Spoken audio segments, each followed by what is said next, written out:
My name is Mobster, and I'm here to tell you about what I think is the best definitive science fiction space combat experience to come out of gaming in a long time. This game not only encapsulates all the key aspects of sci-fi combat, but it does so in an easy-to-learn, hard-to-master multiplayer experience that has quickly jumped to my top 10 of all time list. This is Deep Space Battle Simulator.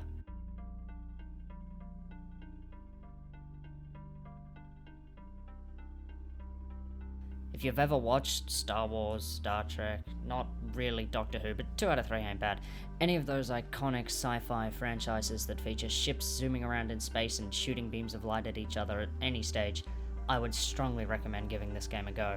But to explain what makes Deep Space Battle Simulator so different from the dozens of futuristic combat games on the market, I have to first explain the core regions of science fiction combat.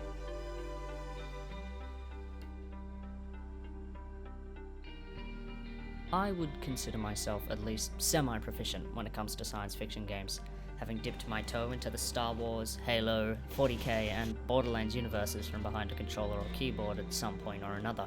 And in playing all these games, specifically the Star Wars and 40k franchises in particular, I have noticed 3 key game formats and styles emerging from these usually combat-centric titles. I have aptly named these the core regions of science fiction combat. Now, let's unpack these, shall we? We all know that player. The one going on about the galactic empire they have in some 4X strategy game our monkey brains can't even begin to comprehend, discussing their optimized fleet management systems in Battlefleet Gothic, or their overpowered turret layout in Defense Grid The Awakening. This leads us to the first of the core regions of science fiction combat: high strategy. High strategy sci-fi combat games are probably something you've run into before. Whether it be the galactic governance of Stellaris or the high-stakes fleet combat of Gothic Armada, these games typically focus on a highly tactical playstyle, often requiring careful loadout, perk, and upgrade selections in pre-game to make your war machine the most effective of the bunch, be it how quickly your civilization can produce weaponry, or what kind of turrets you've mounted on your capital ship. This type of sci-fi combat usually requires a lot of thinking and takes place on a grand scale of capital ships and empires. The second region of science fiction combat in video games is my personal favourite, and probably the least explored in recent years, and that is starfighter dogfights. As someone who grew up religiously watching Star Wars, there's a special place in my heart for those games that allow you to get behind the controls of a spaceship and for a little while become an intergalactic ace. Be it an X-Wing, Klingon fighter, or Storm Raven gunship, I find these fast-paced, chaotic battles to be my favourite of all 3 regions, often with ships coming equipped with a variety of different abilities or weapons to suit your playstyle, but being nowhere near as strategically heavy as the high strategy region. Although this section has seen some incredible classics such as Star Fox or the original TIE Fighter and X-Wing arcade games, in recent years it has calmed down somewhat, featuring often as an extension to games covering the third region, which I'll talk about shortly, excluding Star Wars Squadrons of course, which is an incredible standalone space combat game for a space ace like me. And now we arrive at the most commonly expressed style of science fiction combat in video games: the personnel firefights. Whether it be heavy bolter to custom shooter, or DH-17 to E-11, games featuring soldiers duking it out whilst equipped with futuristic weaponry and armor have been a staple of the science fiction game genre for decades. Common traits of this genre include laser weaponry, cool abilities, sick character designs, and grey corridors. Seriously, all these sci-fi shooters need to cool it with the grey and beige corridors. This genre is simple, fun, and highly accessible, when done right, especially when playing off popular franchises such as Borderlands or Star Wars. This is the genre people are usually most attached to or enjoy the most when it comes to sci-fi games, which makes sense as they are one of the most popular game genres out there, with titles focused more on the shooter elements such as Destiny, Halo, and anything other than Anthem succeeding massively. So now that we have talked about the 3 core regions of science fiction combat in gaming, I'm going to talk about what makes Deep Space Battle Simulator so special. Now, these 3 core regions are radically different in many ways, with the 2 factors uniting them simply being the combat and the science fiction elements. Because of this, games usually choose to focus on one element, sometimes featuring one of the others as a secondary feature, as combining them all into one game would be impossible. Or would it? This is called foreshadowing. As quick examples, Battlefleet Gothic focuses solely on high strategy capital ship combat, whilst Star Wars Squadrons is all about fighter skirmishes, and Halo is a sci-fi shooter. These games are all, in my opinion, excellent, but none of them give me that feeling of being in a sci-fi space battle out of my wildest childhood imaginings. You see, my most regular source of Star Wars as a midget was the Clone Wars, best animated series ever created, you should go watch it. Meaning I saw Anakin doing a pretty even mix of standing on the bridge around a holotable, leading V-19 interceptors into dogfights, or decimating corridors of droids alongside Captain Rex. This meant my perfect space battle always featured a mix of strategy, dogfighting, and laser blaster gunfights, something I was unable to find in a video game. The closest I got was Star Wars Battlefront 2's Capital Supremacy mode, which allowed you to board the enemy capital ship, but even then, that was just majority firefights with no real factors from the other two areas. There's nothing wrong with a game fully throwing in on one region, as it allows them to fine-tune everything about that aspect, oftentimes resulting in a fantastic game. However, none of them fully capture the experience of a sci-fi space battle, feeling like a small segment of it. An awesome segment, but a segment nonetheless. The attempts at creating too comprehensive a sci-fi game have been seen far too often in the past as well, with titles like No Man's Sky and Cyberpunk not exactly being super well received upon release due to being unfinished. However, Deep Space Battle Simulator, despite being developed by a one-man dev team entirely on his own with no external funding, has managed to create what I think is a near-perfect blend of all three. Deep Space Battle Simulator is a multiplayer space combat game in which two teams of up to 6 players take control of a flagship and, with the help of upgrades, manned fighters, and boarding craft, vie for control of the Talos system. This game mode has everything.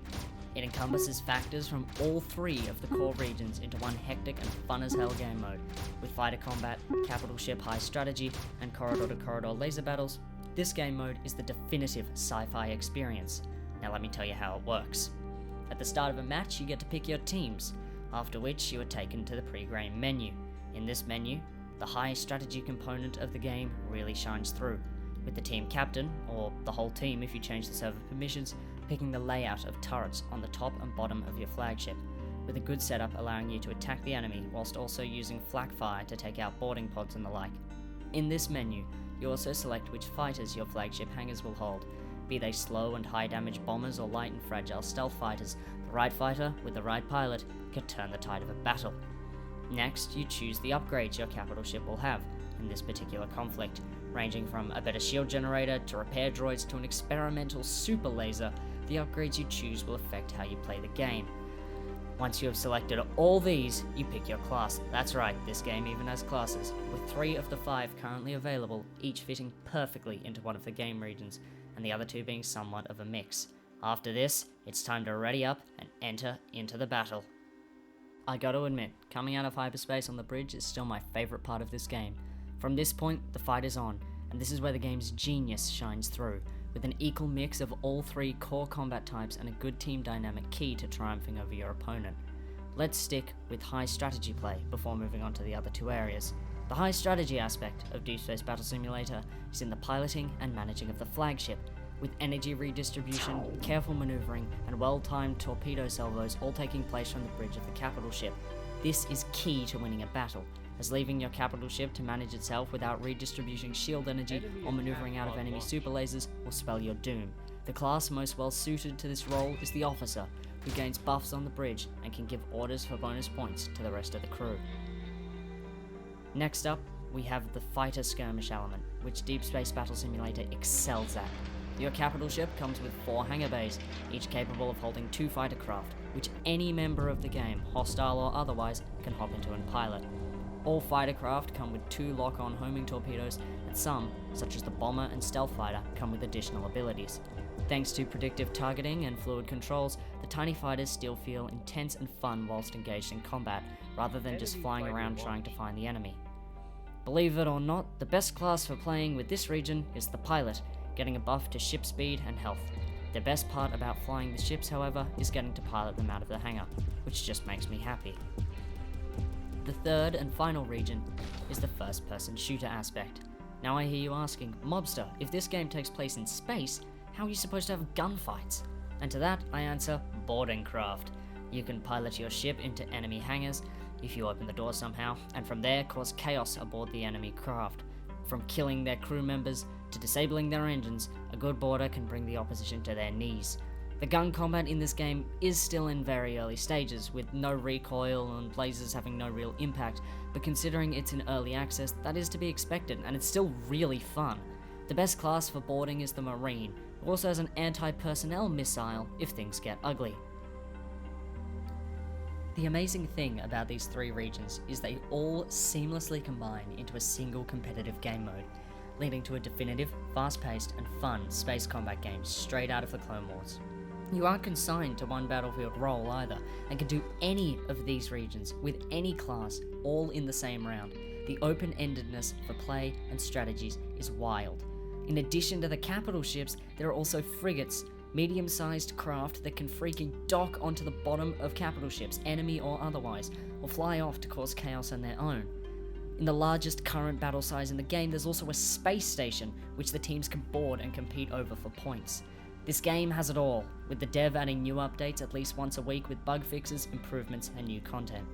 I will be completely transparent and say the game has its fair share of bugs, but for the incredibly low price point and the massive amount of content, as well as cutting it some slack for having a solo dev and being in early access, I'd heavily recommend you give it a shot.